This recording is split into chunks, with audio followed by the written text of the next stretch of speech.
कि राजघराने में तो पैदा हो चुकी हो, लेकिन अभी तुम गुरु पुत्री को नहीं जानती हो कि उसका कितना ऊंचा आसन है।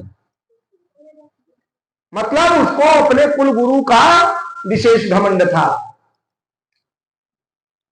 जब तरह तरह से बात बोलने लगी तो ये भी राजकुमारी है भाई, दैत्यराज की पुत्री है, इसको क्रोध आ जाता है, इसका वस्त्र निकाल करके उसी कुएं में फेंक देती है और देवयानी को भी उसी कुएं में ढकेल देती है। उसी समय और यह चली जाती है अपने नगर को। उसी समय महाराज जजाति घोड़े पर सवार होकर के उसी रास्ते से जा रहे थे। इनको प्यास लगी, उसी कुएं के पास जाते हैं तो देख क्या रहे हैं कि कुएं में तो एक कन्या गिरी हुई है, वो भी एकदम नग्नावस्था में। तो महाराज जजाति उसका हाथ पकड़ करके कुएं से बाहर निकालते हैं और जो उनके पास दुपट्टा इत्यादि था वही दे देते हैं, उसी से वह अपना शरीर ढक लेती है। महाराज जजाति जब जाने लगते हैं तो जजाति का हाथ पकड़ लेती है देवयानी, कहती है राजकुमार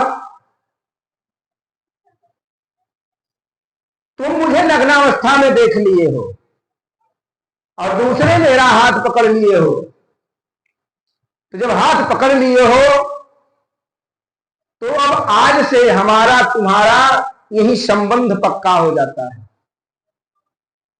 अब हमारा विवाह तुम्हारे ही साथ होगा।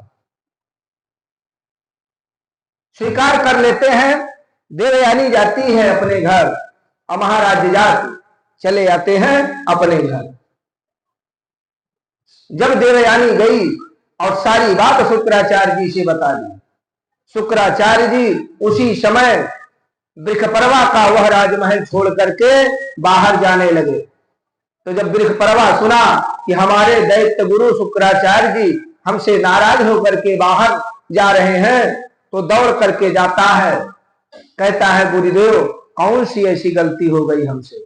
क्योंकि उसको डर था जब हमारे गुरु शुक्राचार्य नहीं होंगे तो हम लोग कब तक जीवित रहेंगे, देवता तो मार डालेंगे। भाई दैत्यों के अंग रक्षक हैं शुक्राचार्य जी महाराज। तो शुक्राचार्य जी एक शर्त रख देते हैं वृषपर्वा के सामने, कहते हैं राजन मेरी पुत्री जो कहेगी उसको तुम्हें मानना होगा। अगर मान जाओगे तो पुनः मैं वापस चलूंगा, अन्यथा मैं वापस जाने वाला नहीं हूं। वृषपर्वा कहता है गुरुदेव आज्ञा कीजिए। तो देवयानी कहती है कि मेरा विवाह जब हो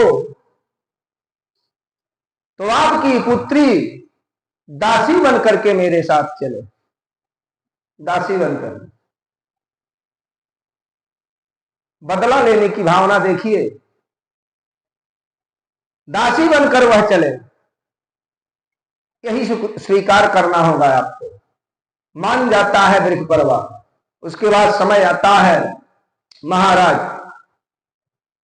जजात का और देवयानी का विवाह होता है। विदाई हो गई और विदाई में तो भाई दासी की भी विदाई होगी, तो शर्मिष्ठा भी जाती है। लेकिन शर्मिष्ठा भी दैत्य राज की पुत्री है। क्या करती है शर्मिष्ठा जब वहां पहुंची तो भी अपने जाल में महाराज जजात को फंसा लेती है और जजात इससे ज्यादा प्रेम करने लगते हैं शर्मिष्ठा से। जब यह बात सुनी, जब यह पता चलता है देवयानी को, तो देवयानी पुनः जाती है अपने पिता शुक्राचार्य जी के पास।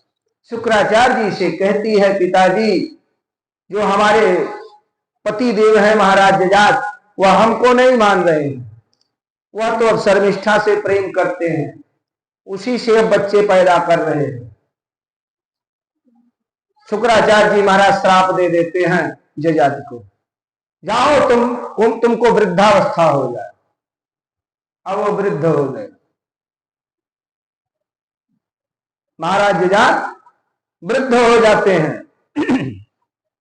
जब वृद्ध हो गए तब ये घबराए तो पुनः जाते हैं अपने ससुर शुक्राचार्य जी के पास।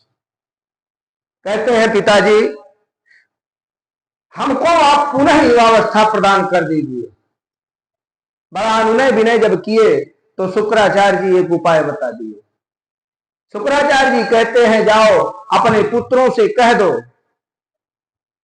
कि तुम्हारा जो भी पुत्र तुम्हारा अपनी जवानी तुमको देना स्वीकार कर ले और तुम्हारा बुढ़ापा लेना वो स्वीकार कर दे तो ऐसा हो सकता है। तुम्हारा जजात को तो घमंड था भाई हमारे पुत्र हैं, बिल्कुल हमारा कहा मानेंगे। महाराज जजाति आते हैं। महाराज जजात के सबसे बड़े पुत्र हैं यदु। यदु से जब कहते हैं, यदु कहते हैं पिताजी प्रकृति के साथ खिलवाड़ नहीं करना चाहिए। अरे अब आपका समय आ गया है भगवान का भजन करने के लिए। आप कहां इस सांसारिक सुख के बारे में बात कर रहे हैं। इन सबको छोड़िए, अब आप तपस्या कीजिए। मतलब नकार देते हैं यदु। जब यदु नकार दिए तो यदु को महाराज जजाति अपने राज्य से निकाल देते हैं और श्राप दे देते हैं कि जाओ तुम्हारा जो वंश होगा वह राजा का उत्तराधिकारी, राज सिंहासन का उत्तराधिकारी नहीं होगा। और इनके जो छोटे पुत्र थे उन लोगों ने अपनी जवानी देना स्वीकार कर लिए। तो बहुत दिनों तक इसी तरह से चलता रहा। बाद में जब फिर इनको ज्ञान हुआ तो पुनः बच्चों की जो वृद्धावस्था थी उसको वापस लेते हैं और जो युवावस्था था इसको अपने बच्चों में पुनः देते हैं। फिर चले जाते हैं अपना तपस्या करते हैं। जब महाराज जब यदु को निकाल दिया गया राजधानी से, तो यदु अब राजधानी से जब निकाला जाता है तो वह व्यक्ति कहां जाकर निवास करता है? जंगलों में। क्योंकि जंगल जो था पहले के समय में वह राजा के राजधानी के अंदर में नहीं आता था, उसको राजधानी से अलग माना जाता था। तो जिसको भी देश निकाला किया जाता था वह उसी जंगल में जाकर निवास करता था। तो यदु जी जाते हैं और उसी जंगल में अपना निवास करते हैं। तब वहां उनकी गृहस्थी कैसे चले तो क्या करने लगे? गौपालन करने लगे। इसी गोपालन करने के नाते उन्हीं के वंश वाले गोपाल भी हो गए, यादव हो गए। गोपालन करने के नाते बोले नारायण भगवान की जय। और इधर पृथ्वी पर तमाम आताताई राजा हो गए।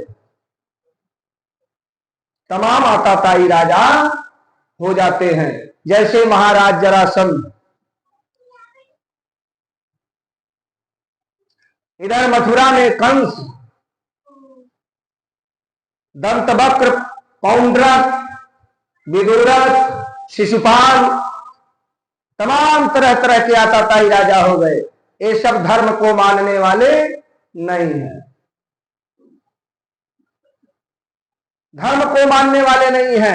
और जब धर्म नहीं होगा पृथ्वी पर तो पृथ्वी टिकने वाली नहीं है। केवल धर्म के बल पे ही पृथ्वी टिकी हुई है। जब तमाम अधर्मियों की संख्या बढ़ गई, तमाम अधर्मियों की जब संख्या बढ़ जाती है तब एक दिन यह पृथ्वी गौ का रूप धारण करके अपने पति के पास जाती है। पृथ्वी के पति कौन है? एक प्रश्न यह भी हो गया। भगवान नारायण है। भगवान नारायण की दो पत्नियां हैं, एक लक्ष्मी और एक पृथ्वी। एक पृथ्वी और एक लक्ष्मी। पृथ्वी जाती है, कहती है स्वामी हे प्रभु, अब मैं बचने वाली नहीं हूं, अब मैं रसातल को चली जाऊंगी, नहीं तो आप कोई उपाय कीजिए। भगवान इसको सांत्वना दे करके वापस भेजते हैं और समस्त देवताओं को,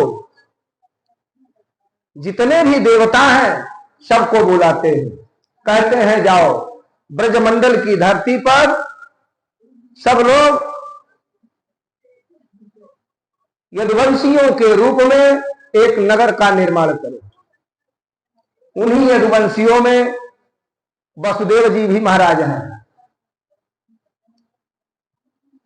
और इधर मथुरा के राजा कौन है?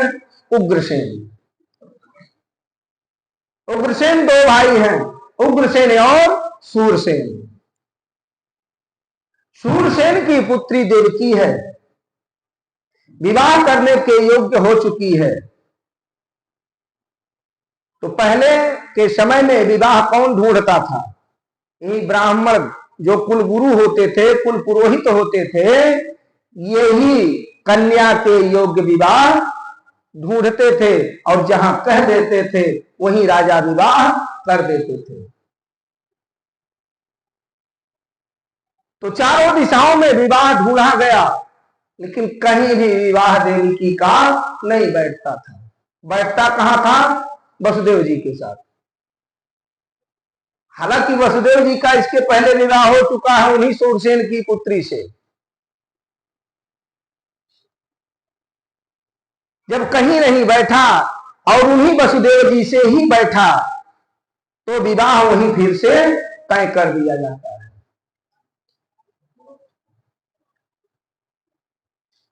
जब विवाह तय हो गया, विवाह जब तय हो गया, समय वह आता है, वसुदेव जी अपनी बारात लेकर के मथुरा को आते हैं, विवाह संपन्न कराया जाता है। जब विवाह संपन्न हो जाता है, उसके बाद जब विदाई का नंबर आता है, तो जो कंस है बड़ा प्रेम करता है देवकी से, क्योंकि वो सबसे छोटी बहन है, सबसे छोटी बहन है, बहुत प्रेम करता है, बड़ा लगाव है उससे। उसने कहा कि मेरी बहन हमारे रथ पर बैठकर जाएगी और इसकी विदाई हम स्वयं करके आएंगे, इसके घर तक पहुंचा कर आएंगे। इतना प्रेम कर रहा है। वसुदेव जी को और देवकी को बैठा लेता है अपने रथ पर और लेकर जा रहा है कहां? गोकुल में पहुंचाने के लिए। लेकर जब जाने लगा, आधे मार्ग में पहुंचा, तब तक आकाशवाणी होती है, रे दुष्ट कंस, जिस बहन से तू इतना प्रेम कर रहा है उसी का 8वां पुत्र तुम्हारा काल होगा। जब पहली बार आकाशवाणी हुई तो इसने दरकिनार कर दिया, उस पर विचार नहीं किया। पुनः दोबारा आकाशवाणी होती है, रे दुष्ट कंस, जिस बहन से तू इतना प्रेम कर रहा है उसी का जो 8वां पुत्र होगा वही तुम्हारा काल होगा। अब जब दोबारा आकाशवाणी हुआ तो सचेत हो जाता है।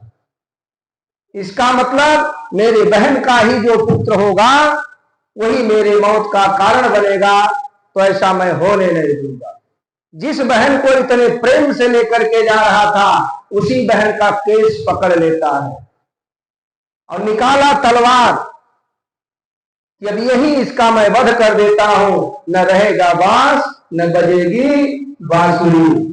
प्रेम से बोले राधा कृष्ण भगवान की जय।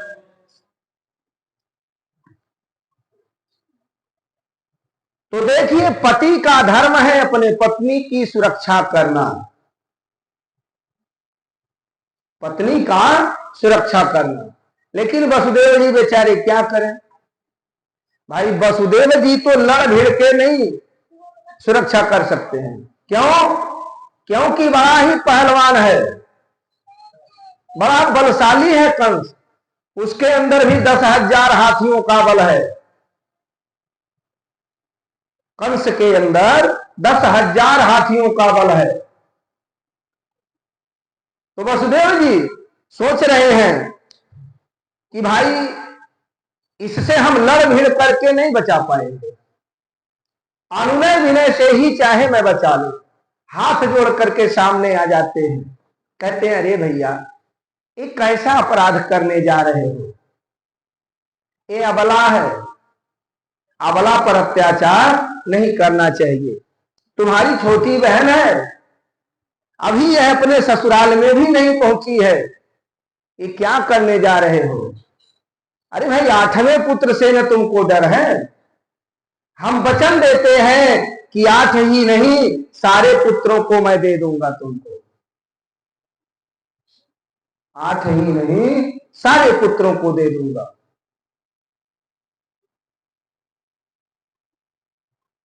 इसका मतलब क्या हुआ कि 8वां पुत्र नहीं दूंगा, बकिया जो है वही दूंगा। भाई कहलवाने वाली सरस्वती है, 8 ही नहीं, कहा वसुदेव जी झूठ बोले। चूंकि वसुदेव जी को कंस भी जानता था कि वसुदेव जी झूठ नहीं बोलते हैं, उनके बातों पर विश्वास कर लेता है, लेकिन उन्होंने झूठ कहां बोला कि 8 ही नहीं सारे पुत्रों को दे दूंगा। उसके बाद उन्हें छोड़ देता है, कहता है ठीक है वसुदेव जी जाइए, हमको विश्वास है कि आप जो कहेंगे वो करेंगे। वसुदेव जी देवकी को लेकर के पैदल जाने लगे, अभी 2-4 कदम ही गए थे, तब तक बुला लेता है, कहता वसुदेव जी सुनिए। वसुदेव जी मन ही मन विचार कर लिए कि अब खैर नहीं है, अब खैर नहीं है। भाई कोई दुष्ट व्यक्ति हो, दुष्ट व्यक्ति के अंदर दया आ जाए एकाएक, और दया आने के बाद फिर क्रूरता आ जाए, इसका मतलब अब भलाई नहीं है। वसुदेव जी समझ गए। उसके बाद आते हैं, कंस कहता है वसुदेव जी अब वहां नहीं चलना होगा, हमारे संरक्षण में रहना होगा आप दोनों को। जिस बहन और बहनोई को लेकर जा रहा था विदाई के लिए, उसी बहन बहनोई को पुनः रथ पर बैठा करके पुनः आ जाता है अपने नगर में। जब उग्रसेन जी महाराज देखे कंस को ऐसी हरकत करते हुए, तो डांटते हैं उग्रसेन जी महाराज, कहते हैं कि कैसी दुष्टता कर रहे हो, कैसा अपराध कर रहे हो, छोड़ दो इन लोगों को। कंस डांटता है अपने पिता को, लगता है आप सठिया गए हो, अब आप को इस गद्दी पर बैठने की आवश्यकता नहीं है, अब गद्दी के काबिल आप नहीं हो, चलो अब कारागार में रहो। इनको भी ले जाकर के काल कोठरी में डाल देता है और स्वयं राजा बन जाता है, और वसुदेव और देवकी को कारागार में डाल देता है। वसुदेव देवकी को कारागार में डाल देता है। उसके सारे सिपाही, सारे अंग रक्षक सब लगे हुए हैं कंस के, कि कोई भी बात हो तुरंत सूचित करो। जब पहली बार गर्भवती होती हैं देवकी, तो जाकर के सारे सिपाही बताते हैं महाराज बच्चा पैदा होने वाला है। सतर्क हो जाता है कंस, पहला संतान पैदा होता है, पुत्र रूप में ही पैदा होता है। जब पुत्र रूप में पैदा हुआ, उसके बाद वसुदेव जी क्या करते हैं, उस बच्चे को ले लेते हैं। देवकी जी कहती हैं कि हे स्वामी मत ले जाइए।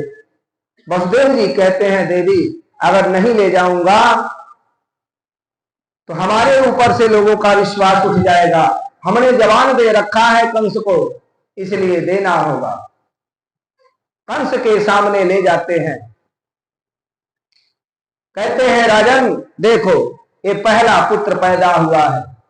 कंस जब देखा उस बच्चे को, उस शिशु को, तो उसको दया आ जाती है। कंस कहता है वसुदेव जी अरे इस पुत्र से तो मुझे डर नहीं है, 8वें से डर है, यह तो अभी अबोध बालक है, शिशु है, इसको मारने से तो बाल हत्या लगेगा, ले जाइए इसको। वापस कर देता है। जब वापस कर दिया तब तक भगवान कहते हैं कि अब मुझे पृथ्वी पर जाने की आवश्यकता नहीं है, पृथ्वी पर जाने की आवश्यकता नहीं है। अब तो सारे देवता चकित रह गए कि थोड़ी सी दया क्या आ गई कंस के अंदर। अब तो भगवान कह रहे हैं हम जाएंगे नहीं, और अगर आएंगे नहीं तो जितने असुर हैं, जितने आताताई राजा हैं, जितने पापी राजा हैं, इन लोगों का संहार कैसे होगा, उपाय करना चाहिए कुछ। उसके बाद पुनः देवर्षि नारद आते हैं, पहुंच जाते हैं देवर्षि नारद कंस के दरबार में, और पहुंचते ही जय जयकार मचाते हैं, कहते हैं अरे महाराज कंस की जय जयकार हो।